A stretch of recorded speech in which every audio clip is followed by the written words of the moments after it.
Halo semuanya, perkenalkan kami dari kelompok 9. Kami akan menjelaskan apa sih transfer pricing. Sebelum itu, perkenalkan anggota dari kelompok kami, yaitu ada Bagas juga, lalu ada Cecilia, lalu ada saya sendiri, Rehan, lalu ada Faki, Evelyn, dan Jessica. Oke, yang pertama saya akan menjelaskan tentang transfer pricing. Transfer pricing merupakan penentuan harga yang dianggap sesuai dan wajar dalam usaha yang dilakukan oleh antar perusahaan yang memiliki hubungan istimewa. Nah, hubungan istimewa ini dapat diartikan sebagai keadaan di mana mengalihkan penghasilan dari perusahaan dalam negeri ke perusahaan lain yang masih dalam satu induk perusahaan. Nah, selain itu, ada juga para ahli yang berpendapat tentang transfer pricing. Di antaranya, ada Shimamura dalam Mangoting tahun 2000 menjelaskan bahwa transfer pricing merupakan nilai atau harga jual khusus yang dipakai dalam pertukaran antar divisional untuk mencatat pendapatan divisi penjualan atau selling division dan biaya divisi pembelian atau buying division. Nah, selain itu juga ada J.M. Rosenberg dalam Santoso tahun 2004. Harga transfer adalah harga yang ditetapkan oleh suatu bagian dari sebuah organisasi atas penyerahan barang atau jasa yang dilakukan kepada bagian lain dari organisasi yang sama. Lalu selanjutnya ada dari Garrison et al. Tahun 2007 mendefinisikan transfer pricing sebagai harga yang dibebankan jika satu segmen perusahaan menyediakan barang atau jasa kepada segmen lain dari perusahaan yang sama. Lalu ada juga Suyana pada tahun 2012, transaksi barang dan jasa antara beberapa divisi pada suatu kelompok usaha dengan harga yang tidak wajar bisa dengan menaikkan atau markup atau dengan menurunkan atau markdown. Kebanyakan dilakukan oleh perusahaan multinasional. Nah, menurut kelompok kami sendiri, transfer pricing merupakan harga yang digunakan untuk barang atau jasa yang ditransfer antara dua divisi atau anak perusahaan dari satu perusahaan yang lebih besar. Nah, berdasarkan jangkauan teritorial operasi perusahaan, transfer pricing juga dikelompokkan menjadi transfer pricing domestik dan transfer pricing multinasional. Untuk transfer pricing domestik itu adalah harga transfer barang atau jasa antar badan satu grup perusahaan atau antar divisi di dalam satu perusahaan dalam satu wilayah kedaulatan negara. Nah, sedangkan transfer pricing multinasional itu transaksi antar divisi dalam satu unit hukum atau antar unit hukum di dalam satu kesatuan ekonomi yang meliputi berbagai wilayah kedaulatan negara. Nah, sekarang kan sudah berkembang yang namanya teknologi, komunikasi, sama transportasi. Bahkan berkembangnya itu tuh sampai ke dunia bisnis. Nah, di dunia bisnis ini tentu hal ini tuh mempermudah perpindahan arus barang, jasa, modal, dan SDM di antar negara. Nah, perkembangan itu tentu memicu berkembangnya perusahaan multinasional. Perusahaan multinasional itu apa? Nah, perusahaan multinasional itu perusahaan besar yang ada di banyak negara yang memiliki kantor pusat dan terlibat dalam berbagai bentuk bisnis internasional.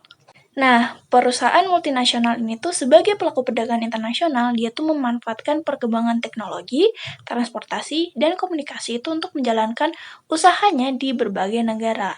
Nah, dengan dia menjalankan usahanya di berbagai negara itu, perusahaan ini tuh mendapat keuntungan atas skala ekonomi terhadap barang yang dia produksi atau jual, terus dia juga memperluas pangsang pasar sekaligus dia bisa meningkatkan efisiensi dalam manajemen rantai supply atau supply chains manajemen untuk usahanya itu secara keseluruhan. Nah, karena perusahaan ini tuh dia melakukan operasinya itu di berbagai negara dan tentunya tuh negara-negara tersebut tuh mempunyai ketentuan dan tarif pajaknya tuh yang berbeda-beda. Nah, di situ terdapat risiko tax administration di setiap negara tentang adanya kemungkinan upaya penghindaran pajak melalui transaksi yang terjadi antara perusahaan multinasional yang tergabung dalam grup usaha yang kedudukannya tuh ada di negara yang berbeda.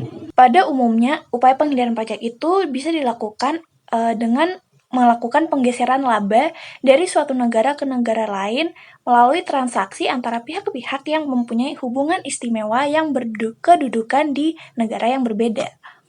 Nah, pergeseran laba ini juga bisa terjadi di antara pihak-pihak yang punya hubungan istimewa yang juga berkedudukan di negara yang sama. Nah, dengan cara memanfaatkan perbedaan tarif pajak yang disebabkan Di antaranya yang pertama itu perlakuan pengenaan pajak penghasilan final atau tidak final pada sektor usaha tertentu. Yang kedua, perlakuan pengenaan pajak penjualan atas barang mewah atau transaksi yang dilakukan dengan wajib pajak kontraktor kontrak kerjasama migas. Nah, transaksi-transaksi ini yang terjadi antara pihak-pihak yang mempunyai hubungan istimewa dikenal dengan transaksi afiliasi. Sedangkan harga yang ditentukan di dalam transaksi afiliasi ini itu dikenal dengan penentuan harga transfer atau yang disebut dengan transfer pricing.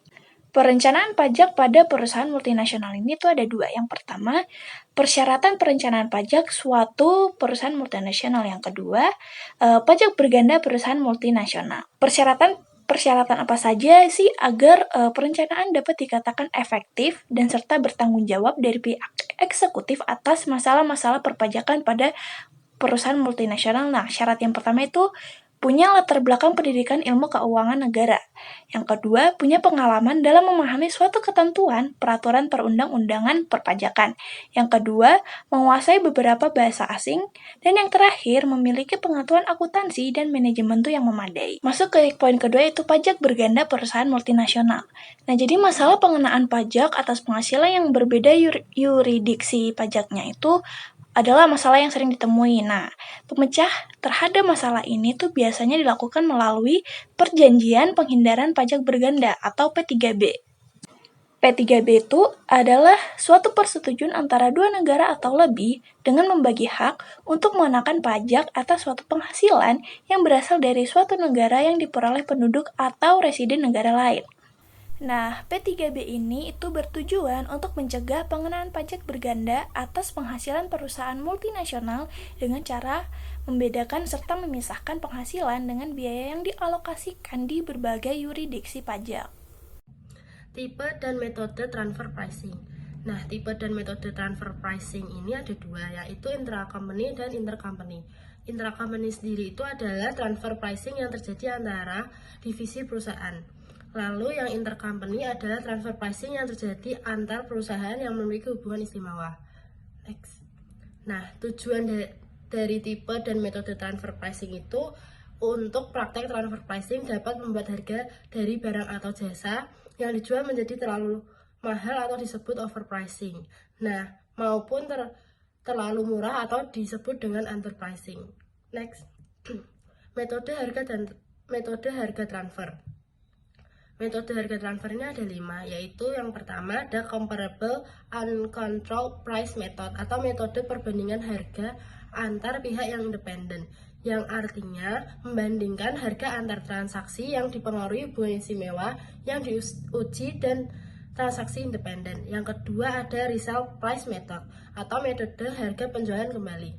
Nah, yang artinya dilakukan dengan mengurangkan laba kotor wajar distributor atau reseller terhadap harga jual kembali. Yang ketiga ada cost plus method, yaitu metode biaya plus, yang artinya wajib pajak menentukan harga transfer wajar dengan menambahkan laba kotor wajar pabrikan atau penyedia jasa terhadap harga pokok penjualan barang atau jasa. Dan yang keempat ada profit split method atau metode pembagian laba, yang artinya penetapan harga wajar dilakukan dengan membagi keuntungan kumulatif dan transaksi-transaksi yang bersangkutan menurut fungsi, aset, resiko, dan kontribusi para pihak dalam transaksi yang terkena hubungan istimewa tersebut. Lalu ada transactional net margin method atau metode laba bersih transaksional, yang artinya dilakukan dengan membandingkan laba operasional bersih pihak terafiliasi dengan transaksi dari pihak yang tidak terafiliasi. Baik, yang selanjutnya kita akan membahas poin yang keempat, yaitu transfer pricing dalam ketentuan peraturan perundang-undangan perpajakan.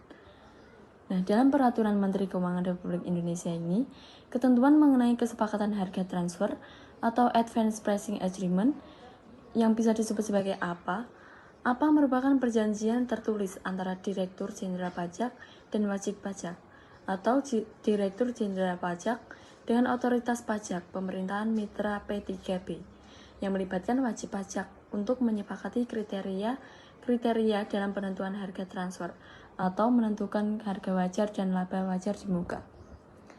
Secara bisnis komersial, penentuan harga transfer dalam jumlah yang tidak sama dengan harga pasar dapat didorong secara murni oleh kebijakan usaha untuk tujuan penghematan pajak. Beberapa mekanisme transfer pricing adalah penghematan harga dengan markup atau markdown atas transfer barangnya. Yang pertama, pengutipan tarif imbalan atau penyerahan jasa. Yang kedua adalah alokasi biaya bersama. Dan yang ketiga yaitu pembiayaan perusahaan sebagian besar dengan pimpinan. Kewenangan otoritas pajak dalam hal ini kewenangan tersebut berada dalam Direktur Jenderal Pajak. Menentukan kembali besarnya penghasilan dalam hubungan istimewa real parties diatur dalam pasal 18 ayat 3 dan ayat 4 Undang-Undang Pajak Penghasilan tahun 2000. Pasal 18 ayat 3 Undang-Undang Pajak Penghasilan mengisyaratkan adanya kemungkinan penyelundupan pajak oleh para wajib pajak yang mempunyai hubungan istimewa. Transfer pricing merupakan sarana yang dapat dipakai untuk melaksanakan maksud tersebut. Agar tidak terjadi erosi dari transfer pricing, maka transaksi antara wajib pajak yang mempunyai istimewa perlu diteliti secara seksama. Pengaturan tentang transfer pricing di Indonesia dilakukan secara material di pasal 18 Undang-Undang PPH. Ketentuan pokok pasal 18 tersebut dijabarkan secara teknis melalui serangkaian peraturan di bawahnya, yaitu Peraturan Menteri Keuangan Nomor 139 /PMK 03 /2010 tanggal 11 Agustus 2010 tentang penentuan kembali besarnya penghasilan yang diperoleh wajib pajak orang pribadi dalam negeri dari pemberi kerja yang memiliki hubungan istimewa dengan perusahaan yang lain dan tidak didirikan dan tidak berkedudukan di Indonesia. Yang kedua, Peraturan Menteri Keuangan Nomor 140 /PMK 03 /2010 tanggal 11 Agustus 2010 tentang penetapan wajib pajak sebagai pihak yang sebenarnya melakukan pembelian saham atau aktiva perusahaan melalui pihak lain atau badan yang dibentuk untuk maksud demikian, special purpose company, yang mempunyai hubungan istimewa dengan pihak lain dan terdapat ketidakwajaran penetapan harga. Nah, perlu ditegaskan bahwa transfer pricing dapat terjadi antar wajib pajak dalam negeri atau wajib pajak dalam negeri dengan pihak luar negeri, terutama yang berkedudukan di tax haven countries atau negara yang tidak memungut atau memungut pajak lebih rendah dari Indonesia. Terhadap transaksi antar wajib pajak yang mempunyai hubungan istimewa tersebut, Undang-Undang Perpajakan Indonesia menganut asas material, substance over form rule. Oke teman-teman, pada poin yang kelima kita akan membahas apa sih manfaat untuk meminimalkan beban pajak ini. Jadi manfaat dari transfer pricing ini apa sih? Jadi yang pertama itu adalah dia dapat mengoptimalkan penghasilan global setelah dipotong pajak. Kemudian yang kedua itu dia dapat mengupayakan posisi kompetitif yang aman. Kemudian yang ketiga, untuk mengevaluasi kinerja cabang perusahaan mancanegara. Lalu yang selanjutnya adalah untuk mengurangi risiko keuangan. Kemudian yang kelima, untuk membantu arus kas pada cabang perusahaan. Lalu yang keenam, untuk mengurangi beban tanggungan pajak dan bea masuk. Dan yang ketujuh adalah untuk mengurangi risiko pengambil alihan pemerintah. Nah, lalu setelah kita tahu apa manfaat dari transfer pricing, kita juga harus tahu apa sih tujuan dari transfer pricing ini. Nah, kita dapat melihat tiga sisi, yaitu ada dari sisi hukum, kemudian sisi akuntansi, dan sisi perpajakannya. Nah, dari sisi hukum itu menurut Wolfgang Schön tahun 2014 itu dia mengatakan kalau hukum perseroan ini bisa dimanfaatkan untuk meningkatkan apa? Jadi dia dapat meningkatkan efisiensi dan sinergi antar perusahaan itu dengan pemegang saham yang lainnya.